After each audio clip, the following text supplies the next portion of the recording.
বলিলেন কি ব্রাহ্মণ ব্রাহ্মণ নাই যদি কৃষ্ণ তেজে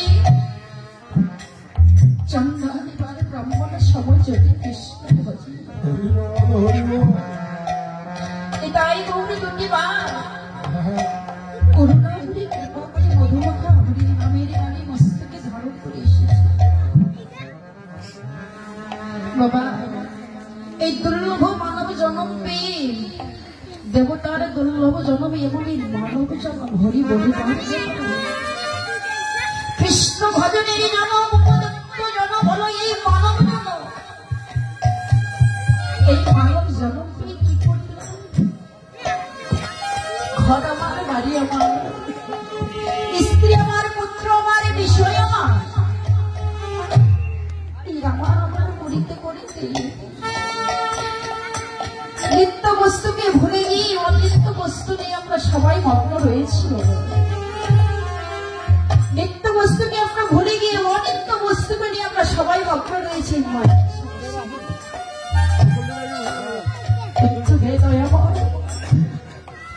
এমন দুর্লভ জন্ম মানব জন্মকে আমি ভবে এসে কি করিলাম? একদিনও সাধু সঙ্গ করিলাম না, বৈষ্ণব সঙ্গ করিলাম না, একদিন ভক্তের সঙ্গ করিলাম না, ভক্তির চরণ ধরে নামতে যেদিন এই খাঁচা ছেড়ে পাখিটা চলে যাবে, যেদিন এই সোনার খাঁচা ছেড়ে পাখিটি ইহকালে জনমের মতো চলে যাবে, যেদিন এই শূন্য খাঁচা ধরা ধামে পড়ে রবে, সেদিন ভালোবাসা না করে কেউ না করে স্বজনেরা সবাই ফিরে একমাত্র আপনে বান্ধব যদি কেউ হয় আমার গৌর ব্যথিত জগতে আর বান্ধব কেউ নয়। যত ভালোবাসার মানুষ বলো না কেন, স্ত্রী বলো, পুত্র বলো, ভাই বলো, বন্ধু বলো, এরা তো আমার আপনার আপনার জন্য নয়।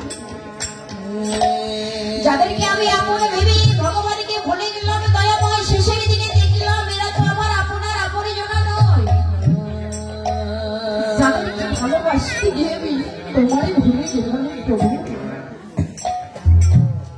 এরা শুধু দিতে জানে, কখনো দিতে জানে না।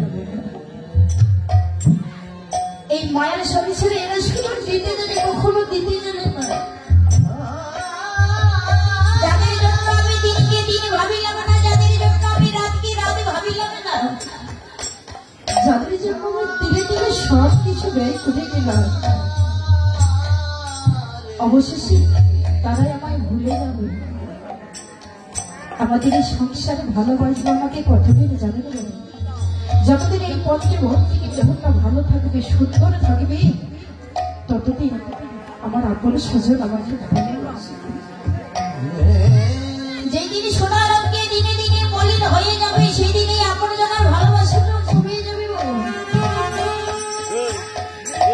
তত্ত্ব তো বললেন যে ফল পাকিতে হয় পিতা, আর মানুষের বয়স বেড়ে গেলে হয়েছে আপন জনের কাছে আর কেউ ভালোবাসে না, আর কেউ হেসে দুটো কথা বলে। সেই দিন মনে করবে আমার গৌর শরীর কথা করে সারাটা জন্ম আমি তাদের জন্য দিনে দিনে পেয়ে পড়িলাম। অবশেষে এরা দুঃখ জ্বালা যন্ত্রণা ছাড়া অন্য কোনো কিছু নেই না বাবা। তোমার প্রতিদিন পাবো নবতারে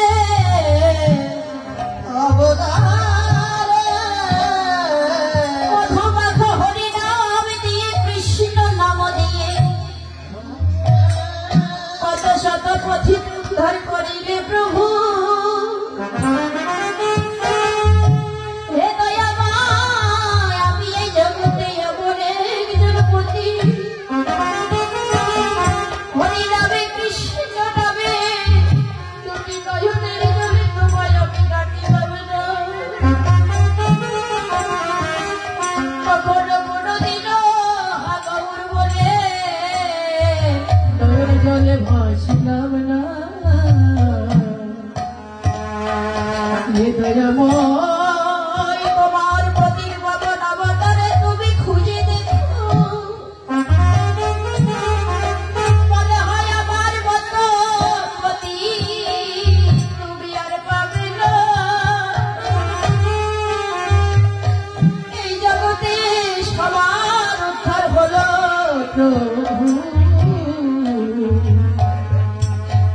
দেখো দেখো দয়াময়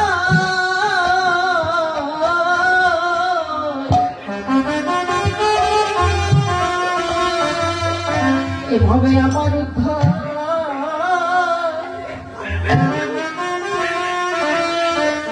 আমার উদ্ধার হলো না রে।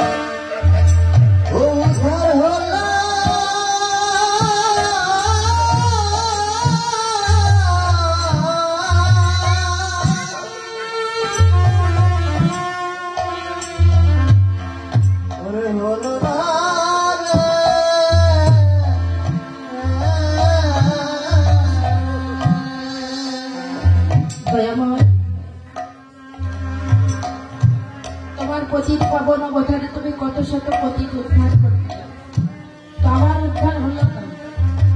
তাই তো আমার মতো কলি ব্যভিচারী পাপাচারী দুরাচারী জীবগণকে উদ্ধার করবে বলি গোরখনাথ মহাপ্রভু নদিয়ার মাঝে যেন অবতীর্ণ হয়েছে। ভক্তগণকে সঙ্গে হয়ে অবতীর্ণ হয়ে আজ গৌরের মনের ভাব যে কি হয়েছে ভাবের গতি কিছু বোঝা যাবে। বৈষ্ণব কবি ওদের দাঁড়িয়ে বললেন যে আজুরি গৌরাঙ্গের মনে কি ভাব হয়ে উঠিল, ধবলি সবলি বলে গোড়া সঘনে নাচিল। দেখে দেখে বলছো রে বসতে রোজে যে বেলা হয়ে যাচ্ছে, তারা যেন আর অদূরে ঘুরবে। জাগতিক জগতের বেলা যখন অধিক হইব বা এবেলা যদি বসতে চলে যায় পরদিন পূর্ব দিগন্তে আবার উদিত হবে। আমাদের মানব দেহের বেলাটা যদি অধিক হয়ে যায় আবার অস্তে যদি চলে যায়, আমাদের মানব দেহের বেলা কি কখনো হৃদয় হবে? কখনো কোনোদিন হৃদয় হবে? আমাদের এই মানব দেহের বেলাটা ইহকালে জনমের মতো ডুবে চলে যাবে, এই বেলা কখনো হৃদয় হবে না। তত্ত্বে বলেন এই যে কৃষ্ণ সমসুরিত যদি হয় মায়ার অন্ধকার, যথা কৃষ্ণ তথা নাই জীবের মায়ার অধিকার। জীব নিত্য কৃষ্ণ দাস ইহা ভুলে গেল, এই তো সে মায়ার ফাঁসি জীবের গলায় বাঁধি। আমাদের ভজন করিবার কথা ছিল, কিন্তু আমরা কৃষ্ণের চরণের দাস না হয়ে মায়ার দাস হয়ে পড়ে আছি। কৃষ্ণের দাস হবার কথা ছিল, কিন্তু আমরা মায়ার দাস হয়ে পড়ে আছি। আমরা সবাই কিন্তু ভগবানকে কথা দিয়ে এসেছি যে ধরা ধামে গিয়ে তোমার নাম কীর্তন করবো, তোমাকে ডাকার মতো ডাকবো প্রভু। কবে কখন কথা দিয়েছিল? সপ্তম মাসে ওই মাতৃগর্ভে সবার আপনি আমার আমরা সবাই ভগবানের সঙ্গে কিন্তু দেখা করেছি। ওই সপ্তম মাসে ওই 7 মাসে মা যতটা কষ্ট পায় ওই গর্ভের সন্তানও ততটাই কষ্ট পায়। সেদিন আমরা এই নরক যন্ত্রণা সহ্য করতে না পেরে কেঁদে কেঁদে বলেছিলাম দয়াময় তুমি আমায় পৃথিবীর মাটিতে নিয়ে চলো প্রভু। ভগবান ভক্তের কান্না সইতে না পেরে ওই মাতৃ যতরে ভগবানের দেখা করতে এসেছে। সেদিন আমাদের জীবাত্মা পরমাত্মার সঙ্গে দেখা হয়েছিল, সেদিন বলেছিলাম দয়াময় আমি আর এই নরক যন্ত্রণা সহ্য করতে পারছি না, তুমি আমার পৃথিবীর মাটিতে নিয়ে চলো। সেদিন ভগবান বলেছিল ভক্ত তুমি পৃথিবীর মাটিতে গিয়ে কি করবে? সেদিন আমরা বলেছিলাম দয়াময় আমি পৃথিবীর মাটিতে গিয়ে কি করবো তা জানেন না প্রভু, কিন্তু ওই পৃথিবীর মাটিতে যাবার সময় তুমি দুটো হাত দিতে যেন ভুলে যাও, যেন যে হাতে পুষ্প এনে আমি তোমার যুগল চরণ সেবা করতে পারি। তুমি অন্য কোনো বস্তু অন্য কোনো ধন দাও বা না দাও দয়াময়, দুটো কর্ণ দিতে কান দিতে যেন তুমি ভুলে যেও। যেখানে তোমার মধুর কৃষ্ণ কথা শ্রবণ করিব, অন্য কোনো ধন দাও বা না দাও একটি বদলে দিতে তুমি যেন ভুলে যেও না। যে বদলে তোমার মধুর কৃষ্ণ কথা বলবো, যেই না ধরা ধামে এলাম বাবা, এই আমার আমার আমার আমার করিতে করিতে ভগবানকে দেওয়ার কথাগুলো আমরা সবাই ভুলে গেলাম। কৃষ্ণ ভজবার করে সংসারে আইন বিষে মায়ায় বর্ত হয়ে বৃক্ষ সমান। ভুলে গেলাম আমরা কার জন্য এখানে দাঁড়িয়ে আছি, ভুলে গেলাম আমরা কার জন্য এই জগতের বুকে এসেছি। কিন্তু ভুল আমাদের হয়েছে বাবা, কখনো ভগবানের ভুল হয় না। ভুল ভক্তগণের হয়, ভগবানের কখনো ভুল হয় না বাবা। ভক্তগণকে যুগে যুগে জন্মে জন্মে ভগবান আমার মনে রেখেছে। আমরা কীর্তন শ্রবণ করতে আসছি, হয়তো কেউ আসন পেতে বসি, হয়তো কেউ আমার চট পেতে বসি, কিন্তু ভগবান আমার এই হরিনাম, এই ভক্তের চরণ ধরে পাওয়ার জন্য ঘোরাঘুরি দিয়ে যায়। বদনে হরি বল হরি বল। ভগবানের মনে একদিন বাসনা জানল। ভগবানের দিন বেশদেবকে জিজ্ঞাসা করছে, বেশদেব এই নদিয়ার মাঝে জাগতিক মাঝে ভক্তগণ আমার নাম করে কি সুখ পায়, কি শান্তি পায়। বেশদেবটা কি না, যে ভাগবত গীতা কণ্ঠ করেছে, যে ভাগবত লিখেছে, সে ব্যাসদেবকে বলছে, ব্যাসদেব বলো তো এই জাগতিক জগতের ভক্তগণ আমার নাম করে কি সুখ পায়, কি শান্তি পায়। ব্যাসদেব বলছে, প্রভু ভক্তগণের নাম করে তোমার মধুর কৃষ্ণ নাম করে কি সুখ পায়, কি শান্তি পায়, কথা তুমি বুঝবে না, তুমি জানবে না। কেন? যে দামি চালের ভাত খায় সে কখনো বোঝে বাবা ভিখারির চালের স্বাদ কিরকম। যে রাজা সে কখনো জানে যে ভিখারির চালের স্বাদটা কেমন, সে কখনো বলতে পারে না ভিখারির চালের স্বাদ কিরকম। তুমি বুঝবে না মনে হয়। কেন? ভক্তগণ তাহলে আমার নাম করে কি সুখ পাই। ভক্তগণকে আমি এত কাজা, এত দুঃখ দিয়ে, এত জ্বালা দিয়ে এই মধুর কৃষ্ণ নামে দ্বারা করে তাদের দুঃখ জ্বালা যন্ত্রণা কিন্তু বেশি বলছে। তবে ভক্তগণ কেন আমার নাম করে সুখ পায়? ভগবানের নিজের মতনে বলেছিল যে জাগতিক জগতে যে ভক্ত আমার নাম করে আমাকে ডাকার মতো ডাকে, আমার প্রথমে কাজ হলো কি সে ভক্তকে ঘরের বাইরে করে দেয়।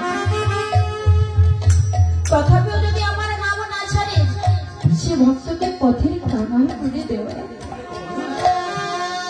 তথাপিও যদি আমার নাম না ছাড়ে তাকে পথের ভিখারি বানিয়ে দেওয়া। ভগবানের নিজ কথাটি বলেছে যে করে আমার আশ আমি তারে করি সর্বনাশ।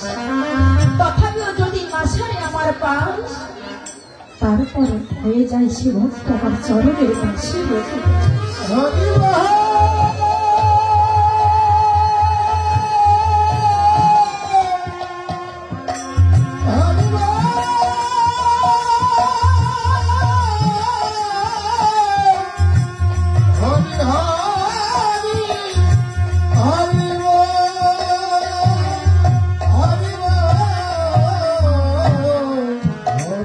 তারপরে সে ভক্ত আমার চরণের কাছে রতদাস হয়ে যায়। তাহলে আমি কি জানতে পারিব না ভক্তগণ আমার নাম করে কি সুখ পারিবে প্রভু? কবে? যেদিন তুমি ভক্তের চরণ ধরে নিজে অঙ্গে ধারণ করবে, যেদিন ভক্তের চরণ ধরে নিজে অঙ্গে ধারণ করে ভক্তের চরণ ধুলাই গলা করে দেবে, সেই দিন বুঝতে পারবে ভক্তগণ তোমার নাম করে কি সুখ পায়, কি শান্তি পায়। তাহলে এই জাগতিকে জগতে এমন কোন ভক্ত আছে ওই চরণের ধুলি দেবে? মনে পড়ে গেলে সদা সর্বক্ষণ বদনে নারায়ণ নারায়ণ করে সে ভক্তটিকে, তা সে ভক্তটি হল নারদ। মনে পড়ে গেলে যে নারদ তোমায় বড় ভালোবাসে, মনে হয় নারদ আমায় চরণের ধুলি দিলেও দিতে পারে। ছুটে চলে গেলেন নারদের কাছে। নারদকে গিয়ে বলছেন, নারদ প্রভুকে দর্শন করিবা মাত্র বলছে, প্রভু আজকে আমার কি সৌভাগ্য। ভক্ত ভগবানের কাছে ছুটে যায়, আজ ভগবান ভক্তের কাছে এসেছে, কেমন সৌভাগ্য নয় প্রভু। ভগবান বলছে, নারদ আজকে ভক্তের নয়, প্রয়োজনটা আজকে আমার হয়েছে, প্রয়োজন আজকে আমার হয়েছে, তাই তো আমি তোমার কাছে এসেছি না প্রভু। তুমি না আমায় বলতে পারতে আমি তোমার কাছে যেতাম না। না না, তোমাকে আমার কাছে যেতে হবে না। আমি তোমার কাছে কেন এসেছি জানা না? তোমার কাছে আমি একটি বস্তু পেতে এসেছি, তুমি কি দেবে? তারা বলছে দয়াময় যাবতীয় যাবতীয় এমন কোন বস্তু আছে আমি তোমায় দিতে পারবো না, পারলে আমার এই জীবনটা আমি তোমায় দিয়ে দেবো।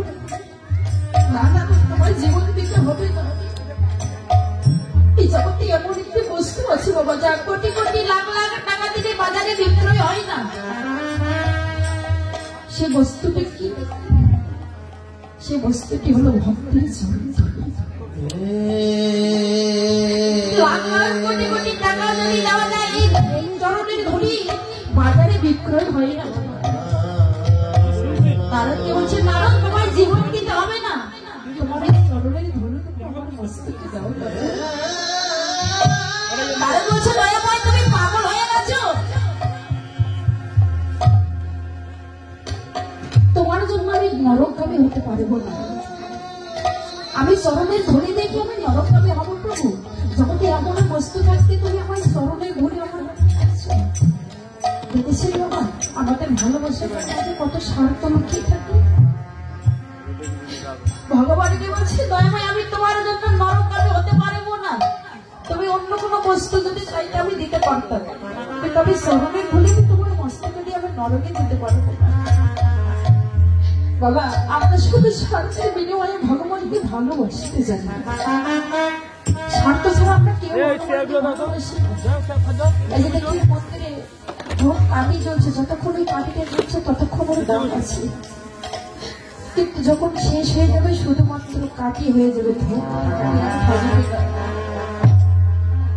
নারদ যখন চরণেরই ধরে দিলেন না, ছুটে গেলেন দ্রৌপদীর কাছে, যার নাম পাঞ্চালী।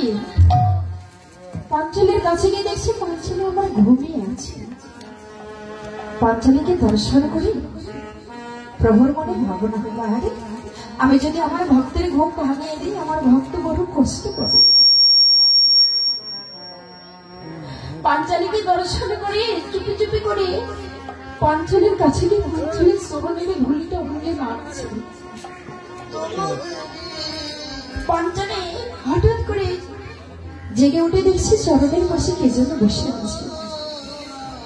চমকেটে বলছে প্রভু তুমি আমার চরণের পাশে বসে আছো কেন? দয়াময় তুমি চুপি চুপি আমার ঘরে কেন এসেছো? বলছে দ্রৌপদী আজকে বড় আমার প্রয়োজন হয়েছে, তুমি আমাকে ডাকতে পারতে। দয়াময় বলো তুমি কেন এসেছো, আর তুমি অমর করে কেন আমার চরণে ধুলে অঙ্গে মারছো? পাঞ্চালী আজকে আমার বড় শান্তি লেগেছে। ভগবানের কাছে ভক্তি করে চরণ ধুলি পাবার জন্য যুগ যুগ ধরে ধরে তপস্যা করে ভক্তের চরণ ভগবানের চরণ পাবার জন্য ভক্ত ভক্ত আমার চরণ করে আমি কখনো কোনোদিন ভক্তের চরণ ধরে করতে পারি না। তাই আজকে আমি কৃপা করে করুণা করে যখন তোমার চরণের ধরে পেয়েছি। পাঞ্চালী বলছে দয়াময় তুমি তো চাইতে পারতে, একবার কেন তুমি শতবার আমার চরণের ধুলি তুমি অঙ্গে মারতে। দ্রৌপদী তোমার ভয় করে না? দয়াময় ভয় ভয় তো আমি সেই দিনে হারিয়ে ফেলেছি যেদিন আমার বস্ত্র হরণ হয়েছিল, যেদিন আমার পঞ্চস্বামী দাঁড়িয়েছিল, যেদিন আমার দুঃশাসন আমার বস্ত্রকে হরণ করেছিল, সেই দিন আমার ভয়কে আমি হারিয়ে ফেলেছি। দুঃশাসন আমার যখন বস্ত্র হরণ করেছিল আমার পঞ্চস্বামী দাঁড়িয়েছিল, কিছু করতে পারিনি দয়াময়। সেই দিকে ভেবেছিলাম বান্ধব তুমি মিলে আমার কেউ নেই। সেদিন আমি তোমায় দেখেছিলাম, সেদিকে তুমি একটি বস্ত্র নয় শত শত বস্ত্র যে তুমি আমার লজ্জাকে নিবারণ করেছিলে প্রভু। সেই দিন ভেবেছিলাম দয়াময় তুমি মিলে জাগতিক জগতে বান্ধব তো আর কেহ নয়, তুমি মিলে বান্ধব কেহ নয়। এই দেহটা যদি তোমার হয় প্রভু, এই চরণ দুটো কি আমার হতে পারে? দেহটা যদি তোমার হয়, এই চরণ তো আমার নয় গয়াময়, তাহলে তোমার চরণের ধুলি তুমি মাগিবে আমার ভয়। দেখেছিলাম আমার ভক্ত কি, যারা সর্বস্ব অর্পণ করে ভগবানকে ডাকার মতো থাকে, তাদের জীবনে ভয় বলিতে কিছু থাকে না দয়াময়। তোমার সুখে সুখী আমি কৃষ্ণ, সুখে সুখী আমি কৃষ্ণ, দুঃখে দুঃখী। তুমি যদি ভালো থাকো তবে তো আমি ভালো থাকবো।